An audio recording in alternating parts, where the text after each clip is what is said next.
അദ്ദേഹത്തിന്റെ കൈവശം പൈസ ഉണ്ടാവും.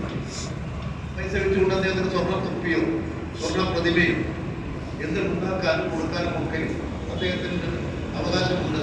അതുകൊണ്ടൊന്നും തൃശ്ശൂരിൽ ജയിച്ചു വരാൻ കഴിയുമെന്ന് സുരേഷ് ഗോപിക്ക് കരുതല്ല. എല്ലാം നഷ്ടക്കച്ചവടം.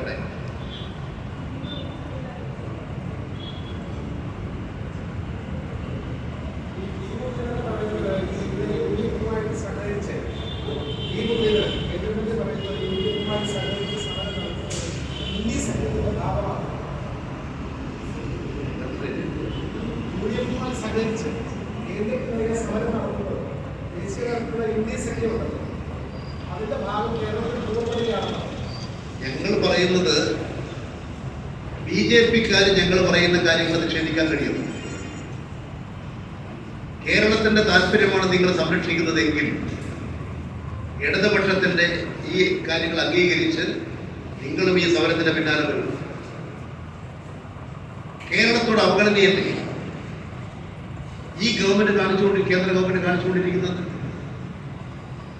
ഇവിടെ ആരൊക്കെ തമ്മിൽ ഏതെല്ലാം തരത്തിലുള്ള ബന്ധമുണ്ട് എന്നുള്ളത് ഓരോ സംഭവങ്ങളും എടുത്ത് പരിശോധിക്കുമ്പോൾ നമുക്ക് മനസ്സിലാക്കാൻ കഴിയും.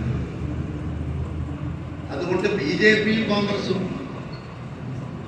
പരസ്പരം ആലോചിച്ചുകൊണ്ടാണ് പല കാര്യങ്ങളും നടത്തിക്കൊണ്ടിരിക്കുന്നത്. അവർക്ക് കേരള ഗവൺമെന്റിനെ ദുർബലപ്പെടുത്താനാണ് കേന്ദ്രം. കേരള ഗവൺമെന്റിനെ ഇടതുപക്ഷ ഗവൺമെന്റിനെ തകർക്കലാണ് യു.ഡി.എഫിന്റെ ലക്ഷ്യം. അവർ തമ്മിലുള്ള ലക്ഷ്യത്തിൽ വല്ല വ്യത്യാസമുണ്ടോ? അവരൊരേ പോലെ ചിന്തിക്കുന്ന ധാരണക്കാരാണ് എന്നുള്ളത് പ്രകടമാണ്.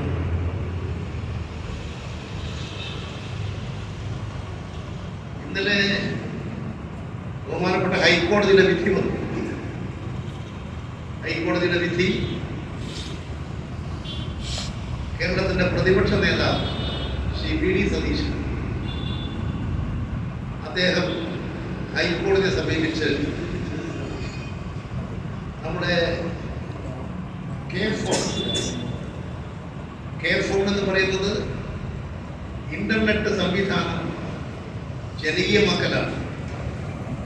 കേരള ഗവൺമെന്റ് വൻകിട കമ്പനിക്കാരുമായി മത്സരിച്ചിട്ടാണ് ഈ ഇന്റർനെറ്റ് സംവിധാനം ജനങ്ങൾക്ക് കൊടുക്കാനുള്ള സംവിധാനം കേരളത്തിൽ ഏർപ്പെടുത്തിയത്. വൻകിട കമ്പനിക്കാരുമായിട്ടാണ് ഏറ്റുമുട്ടുന്നത്. ഇപ്പോൾ ആർക്ക് വേണ്ടിയ വി.ഡി. സതീശൻ കേസ് കൊടുത്തത്? വൻകിട കമ്പനിക്കാർക്ക് വേണ്ടിയിട്ടാണ്. കേരളത്തിലെ ജനങ്ങൾക്ക് ഇന്റർനെറ്റ് കണക്ഷൻ സൗജന്യമായും ചെറിയ കാശിന് ലഭ്യമാക്കിയാൽ ആർക്കാ ഗുണം? ജനങ്ങൾക്ക്. ഈ മൊണോപ്പൊളിയുടെ രംഗത്ത് തലയുയർത്തി നിൽക്കുന്ന വൻകിട കമ്പനിക്കാർക്ക് വേണ്ടി വി.ഡി. സതീശൻ കേരള ഹൈക്കോടതിയിൽ കേസ് കൊടുത്തു.